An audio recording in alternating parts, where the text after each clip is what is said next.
আল্লাহর কাছে সবচেয়ে প্রিয় ৯টি শব্দ যা আখিরাতে কাজে লাগবে। আপনি কি জানেন কিছু ছোট ছোট শব্দ আছে যা আল্লাহর কাছে এতটাই প্রিয় যে কিয়ামতের কঠিন দিনে সেগুলো আপনার মুক্তির কারণ হতে পারে? দুনিয়াতে হয়তো আমরা অসংখ্য কথা বলি, কিন্তু এই কয়েকটি বিশেষ শব্দ শুধু জবানকেই পবিত্র করে না, বরং আখিরাতে আপনার পাশে দাঁড়াবে ঢালের মতো।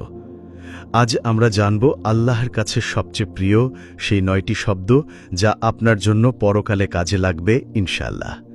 তা হল ১, আল্লাহ আমাকে মাফ করবেন। মানুষ যত বড় গুনাহি করুক না কেন, যদি আন্তরিকভাবে বলে আল্লাহ আমাকে মাফ করবেন, তবে তার তাওবার দরজা খোলার সূচনা হয়ে যায়। আল্লাহ বলেন, হে আমার বান্দারা, যারা নিজেদের উপর সীমা লঙ্ঘন করেছ, আল্লাহ রহমত থেকে নিরাশ হও না, নিশ্চয়ই আল্লাহ সব গুনাহ ক্ষমা করে দেন। রাসূলুল্লাহ সাল্লাল্লাহু আলাইহি ওয়াসাল্লাম বলেছেন, যে ব্যক্তি তাওবা করে সে এমন যেন তার কোনো গুনাহই ছিল না। ২, আল্লাহু আকবার। আল্লাহু আকবার অর্থ আল্লাহই সবচেয়ে মহান। যখন মানুষে কথা বলে তখন তার অন্তর থেকে দুনিয়ার অহংকার, ভয় আর নির্ভরতা দূর হয়ে যায়। কোরআনে আল্লাহ বলেন, তোমার প্রভুর মহিমা ঘোষণা করো ও তার প্রশংসা করো। রাসূলুল্লাহ সাল্লাল্লাহু আলাইহি ওয়াসাল্লাম বলেছেন, আল্লাহু আকবার এমন একটি শব্দ যা আকাশ ও জমিনের সব কিছুর চেয়ে বড়।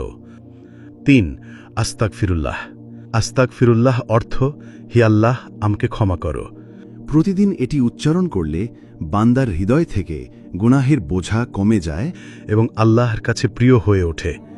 কোরআনে আল্লাহ বলেন, তুমি যদি তোমার গুনাহ মাফ করার জন্য আল্লাহর কাছে ক্ষমা প্রার্থনা করো, নিশ্চয়ই তিনি তোমাকে ক্ষমা করবেন। রাসূলুল্লাহ সাল্লাল্লাহু আলাইহি ওয়াসাল্লাম বলেছেন, যে ব্যক্তি দিনে কমপক্ষে ১০০ বার আস্তাগফিরুল্লাহ বলে, আল্লাহ তার সব গুনাহ মাফ করবেন। ৪, লা ইলাহা ইল্লাল্লাহ। লা ইলাহা ইল্লাল্লাহ অর্থ আল্লাহ ছাড়া আর কোনো উপাস্য নেই। এটি হল মুসলিমের মূল ঈমানের সাক্ষ্য। কোরআনে আল্লাহ বলেন, যে ব্যক্তি লা ইলাহা ইল্লাল্লাহ বলে এবং ঈমান আনে, তার জন্য জান্নাত প্রস্তুত করা হয়েছে। রাসূলুল্লাহ সাল্লাল্লাহু আলাইহি ওয়াসাল্লাম বলেছেন, যে ব্যক্তি জীবনের প্রতিটি সময় এবং মৃত্যুর সময় লা ইলাহা ইল্লাল্লাহ বলে, আল্লাহ তাকে জাহান্নামের আগুন থেকে রক্ষা করবেন। ৫, আলহামদুলিল্লাহ। আলহামদুলিল্লাহ অর্থ সব প্রশংসা আল্লাহর জন্য। যখন আমরা আলহামদুলিল্লাহ উচ্চারণ করি তখন হৃদয়ে কৃতজ্ঞতা ও শান্তিতে ভরে ওঠে।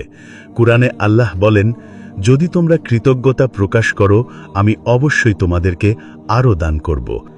রাসূলুল্লাহ সাল্লাল্লাহু আলাইহি ওয়াসাল্লাম বলেছেন, যে ব্যক্তি প্রতিদিন আলহামদুলিল্লাহ উচ্চারণ করে, আল্লাহ তার জন্য দুনিয়াতে শান্তি এবং আখিরাতে বরকত বৃদ্ধি করবেন। ৬, সুবহানাল্লাহ। সুবহানাল্লাহ অর্থ আল্লাহ সকল দোষ থেকে পরিপূর্ণ পবিত্র। এটি উচ্চারণ করলে বান্দার অন্তর আল্লাহর পবিত্রতার প্রতি সচেতন হয় এবং অহংকার ও ছোট গুনাহের প্রভাব কমে যায়। কোরআনে আল্লাহ বলেন, সব প্রশংসা আল্লাহর, যিনি আসমান ও জমিনের সৃষ্টি করেছেন এবং অন্ধকার ও আলো সৃষ্টি করেছেন। রাসূলুল্লাহ সাল্লাল্লাহু আলাইহি ওয়াসাল্লাম বলেছেন, যে ব্যক্তি প্রতিদিন সুবহানাল্লাহ উচ্চারণ করে তার জন্য সওয়াবের পরিমাণ অসীম হবে। ৭, ইন্না লিল্লাহি ওয়া ইন্না ইলাইহি রাজিউন। অর্থ, আমরা আল্লাহরই এবং আবার আল্লাহরই কাছে ফিরে যাব। যখন কোনো বিপদ বা শোক আসে, এই বাক্য উচ্চারণ করলে বান্দার মন শান্ত হয় এবং আল্লাহর প্রতি পূর্ণ ভরসা জন্মায়। কুরআনে আল্লাহ বলেন, যে কোনো বিপদ তোমাদের স্পর্শ করে তা পূর্ব নির্ধারিত এবং আল্লাহর প্রতি ফিরে যাও। রাসূলুল্লাহ বলেছেন, যে ব্যক্তি কোনো বিপদে ইন্না লিল্লাহি ওয়া ইন্না ইলাইহি রাজিউন বলে, আল্লাহ তার জন্য রক্ষা ও শান্তি প্রদান করেন। ৮, হে আল্লাহ আমাকে জান্নাত দাও। এই প্রার্থনা হলো বান্দার আল্লাহর কাছে সরাসরি আকুল আবেদন, যার হৃদয় থেকে ওঠে। এটি উচ্চারণ করলে আল্লাহর প্রতি ভরসা প্রকাশ পায়। কুরআনে আল্লাহ বলেন, প্রার্থনা করো, আমি তোমার প্রার্থনা কবুল করব।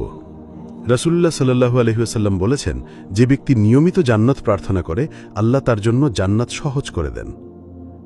৯, আমি আল্লাহর জন্য করেছি।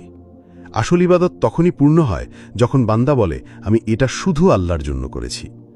কোনো প্রশংসা, কোনো দুনিয়ার লোভ নয়, শুধু আল্লাহর সন্তুষ্টির জন্য।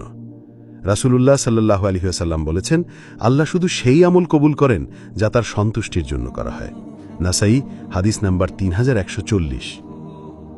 তাই যখন একজন মুমিন অন্তর থেকে বলে আমি আল্লাহর জন্য করেছি, তখন তার প্রতিটি কাজ আল্লাহর কাছে মূল্যবান হয়ে যায়, যদিও সেটা মানুষের চোখে ছোট মনে হয়। আখিরাতের দিন আমাদের মুখ বন্ধ থাকবে, কিন্তু আমাদের শব্দ আর আমলগুলোই সাক্ষী দেবে। আজ আমরা যে আলহামদুলিল্লাহ, সুবহানাল্লাহ, আল্লাহু আকবার বলছি কিংবা যে দোয়া করছি, সেগুলোই আমাদের কিয়ামতের দিন আমাদের পক্ষে দাঁড়াবে। তাই আসুন প্রতিদিন এই প্রিয় শব্দগুলোকে জীবনের অংশ করি, কারণ হয়তো একটি আস্তাগফিরুল্লাহ কিংবা একটি আন্তরিক দোয়াই আখিরাতে আমাদের মুক্তির কারণ হয়ে যাবে ইনশাআল্লাহ। এরকম ভিডিও পেতে এই চ্যানেলটি সাবস্ক্রাইব করে রাখুন।